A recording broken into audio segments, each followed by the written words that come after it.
आज की तारीख में आप सोशल मीडिया खोलते ही एक चीज नोटिस करते होंगे। वो चेहरे जिन्हें आप कभी सिर्फ टीवी पर देखते थे या बड़ी स्क्रीन पर, अब वही चेहरे आपको हर रोज फोन की छोटी स्क्रीन पर अपनी लाइव दिखा रहे होते हैं।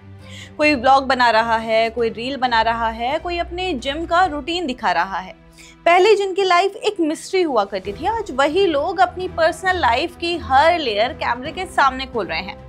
ये सब सिर्फ मजे के लिए नहीं है, ये एक बहुत बड़ी वजह से हो रहा है और दुनिया का पूरा डिजिटल इकोसिस्टम इस वजह के इर्द गिर्द घूम रहा है। आप देख रहे हैं द हिंदी टॉक और मैं हूं आपके साथ सामिया खान। दुनिया की जनसंख्या करीब 8 अरब है। इनमें से लगभग 5.5 अरब लोगों के पास इंटरनेट है और सोशल मीडिया की पहुंच भी। इतनी बड़ी डिजिटल भीड़ में आज लगभग 10 करोड़ लोग खुद को कंटेंट क्रिएटर या फिर इन्फ्लुएंसर कहते हैं। कल्पना कीजिए, इतने लोगों का कंटेंट आप पूरी जिंदगी में भी नहीं देख पाएंगे। 2 साल पहले गोल्डमैन सैक्स ने दुनिया में लगभग 5 करोड़ इन्फ्लुएंसर होने की बात कही थी और ठीक 2 साल में ये संख्या दुगनी हो गई। जॉब कट्स, अनिश्चित अर्थव्यवस्था और आसान कमाई की उम्मीद ने लोगों को कैमरा उठा लेने पर मजबूर कर दिया है। अमेरिका में हर 1000 इंस्टाग्राम यूजर पर 14 क्रिएटर्स हैं, जबकि भारत में ये संख्या अब भी कम है। इसी वजह से भारत का डिजिटल बाजार अभी शुरुआत में है और आने वाले वर्षों में लाखों नए क्रिएटर्स दिखने वाले हैं। सोशल मीडिया कंपनियों ने मॉडल ही ऐसा बनाया है, एक हाथ देकर एक हाथ लेने वाला। आप एल्गोरिदम को कंटेंट दीजिए, एल्गोरिदम बदले में आपको पैसा दे देगा।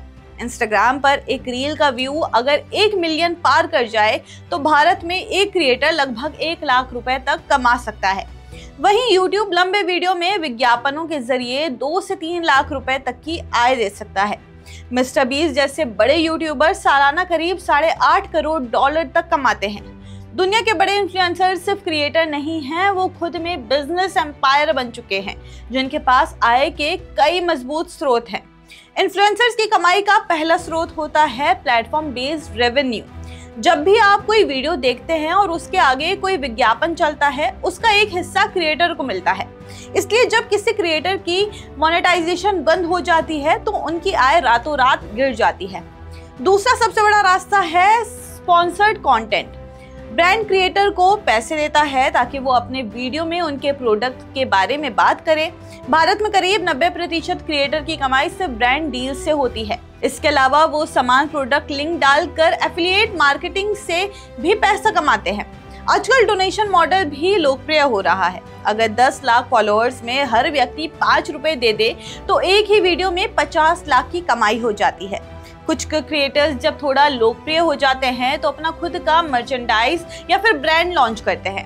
मिस्टर बीस्ट इसका सबसे बड़ा उदाहरण है।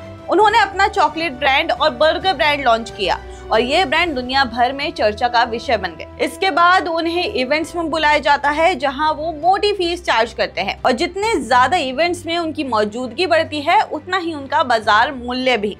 फॉलोअर्स की संख्या के आधार पर क्रिएटर्स के स्तर बनते हैं। 1 से 10,000 फॉलोअर्स वाले होते हैं नैनो इन्फ्लुएंसर, 10 से 50,000 वाले माइक्रो इन्फ्लुएंसर्स, 50,000 से 2.5 लाख तक मिड टियर, 2.5 लाख से 10 लाख वाले मैक्रो और 10 लाख के ऊपर वाले मेगा इन्फ्लुएंसर्स। इनकी कमाई भी लेवल के हिसाब से तय होती है। नैनो इन्फ्लुएंसर महीने में मुश्किल से 10,000 कमाते हैं, जबकि मेगा इन्फ्लुएंसर लाखों करोड़ों में। दुनिया के सबसे बड़े सितारे जैसे क्रिस्टियानो रोनाल्डो सोशल मीडिया पर एक पोस्ट का 20 से 25 लाख डॉलर तक चार्ज करते हैं। अब असली सवाल आता है कि जब इन्फ्लुएंसर सेलिब्रिटी बनना चाहते हैं तो सेलिब्रिटीज खुद इन्फ्लुएंसर्स क्यों बन रहे हैं? इसका जवाब बहुत सरल है। कोविड के बाद पूरी दुनिया की ऑडियंस मोबाइल स्क्रीन में शिफ्ट हो गई है।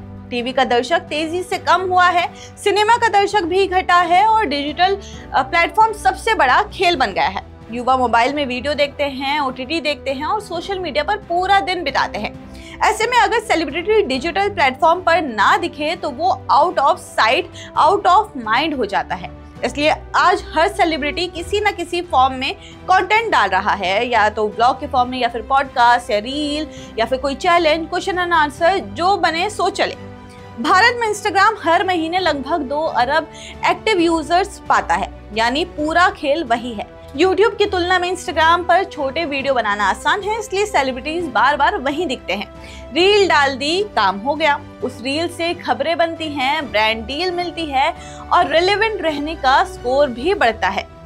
अगर पीछे मुड़कर देखेंगे तो पाएंगे कि इन्फ्लुएंसर्स की ये कहानी नई नहीं है। अमीन सायानी जैसे लोग देश को प्रभावित करते थे, फिर सिनेमा आया जहां हीरो के कपड़े, बोलने के तरीके और स्टाइल को लोग कॉपी करने लगे, फिर टीवी आया जहां न्यूज एंकर्स तक का स्टाइल ट्रेंड सेट करने लगा, उसके बाद इंटरनेट आया और उसने इन्फ्लुएंसिंग को डेमोक्रेटाइज कर दिया। ब्लॉगिंग ने हर किसी को आवाज दी, पॉडकास्ट ने रेडियो का विकल्प बना दिया और यूट्यूब, इंस्टाग्राम ने टीवी और सिनेमा का भी विकल्प दे दिया। 2015 में इन्फ्लुएंसर्स इकोनॉमी $1 बिलियन की थी, आज $33 बिलियन की हो चुकी है। ये बढ़ोतरी किसी रॉकेट से कम नहीं है। लेकिन जैसे ही सोशल मीडिया पर निर्भरता बढ़ती है, एक चिंता भी पैदा होती है। अगर किसी देश में सोशल मीडिया ही बंद हो जाए तो क्या होगा? दुनिया में कई देशों ने इसे लागू कर दिया है। अफगानिस्तान में सोशल मीडिया पर रोक है, उत्तर कोरिया में पहले से ही बंद है, ऑस्ट्रेलिया ने 16 साल तक के बच्चों के लिए इसे रोक दिया है, चीन में फेसबुक, ट्विटर जैसे प्लेटफॉर्म होते ही नहीं हैं, चीन के अंदर अपने नियम हैं, हर बच्चे के लिए स्क्रीन टाइम तय है, 8 साल से कम वाले 40 मिनट, 8 से 11 साल वाले 1 घंटा, 12 से 15 साल वाले 1.5 घंटा और 16 से 17 साल वाले 2 घंटे। ये भी सिर्फ शिक्षा के उद्देश्य से। रात 10 बजे से सुबह 6 बजे तक बच्चों को कोई स्क्रीन इस्तेमाल करने की अनुमति नहीं है। चीन सोशल मीडिया के लालच को बच्चों तक पहुंचने ही नहीं देता है। इसी के पीछे एक बड़ी वजह है, इन्फ्लुएंसर्स का काम सबसे ज्यादा टीनेजर्स पर प्रभाव डालता है। टीनेजर्स इन्फ्लुएंसर्स के सुझाए प्रोडक्ट खरीदना चाहते हैं और खुद भी इन्फ्लुएंसर बनना चाहते हैं। ये दोधारी तलवार सोशल मीडिया कंपनियों के लिए फायदेमंद है, लेकिन चीन इसे एक खतरे की तरह देखता है और बच्चों को इस दुनिया से दूर रखना चाहता है। इसके उलट भारत ठीक विपरीत दिशा में है। यहाँ इन्फ्लुएंसर सिर्फ प्रोडक्ट नहीं बेचते, यहाँ राजनीति तक उनके जरिए घूमती है। भारत सरकार हर साल नेशनल क्रिएटर अवार्ड देती है और देश के सबसे बड़े इन्फ्लुएंसर यहाँ खुद प्रधानमंत्री नरेंद्र मोदी हैं, जिनके फॉलोअर्स दुनिया के लगभग सभी नेताओं से ज्यादा हैं। यहाँ नेता पत्रकारों को नहीं, इन्फ्लुएंसर्स को इंटरव्यू देते हैं क्योंकि उनसे कठिन सवाल की उम्मीद नहीं होती। यही वजह है कि अब पत्रकारों पर भी दबाव है कि वो इन्फ्लुएंसर स्टाइल इंटरव्यू करें ताकि उनके वीडियो वायरल हों। भारत की क्रिएटर इकोनॉमी अभी अपने उभार के दौर में है। भारत में करीब 25 लाख डिजिटल क्रिएटर्स हैं। इनमें से लगभग 10% लोग यानी करीब 2.5 लाख लोग ही अच्छी कमाई कर पाते हैं। ये दिखाता है कि इस दुनिया में बहुत अवसर है, लेकिन सफलता सिर्फ कुछ ही लोगों के हिस्से में आती है। अगर कोई व्यक्ति कंटेंट क्रिएशन में करियर बनाना चाहता है तो उसके पास आज पहले से कहीं ज्यादा मौके हैं। लेकिन इस मैदान में उतरने से पहले नैतिकता तय करनी होगी। कैसा कंटेंट आप बनाना चाहते हैं? क्या आप जिम्मेदारी के साथ लोगों को प्रभावित करेंगे या सिर्फ क्लिक और पैसे पाने के लिए कुछ भी कर देंगे?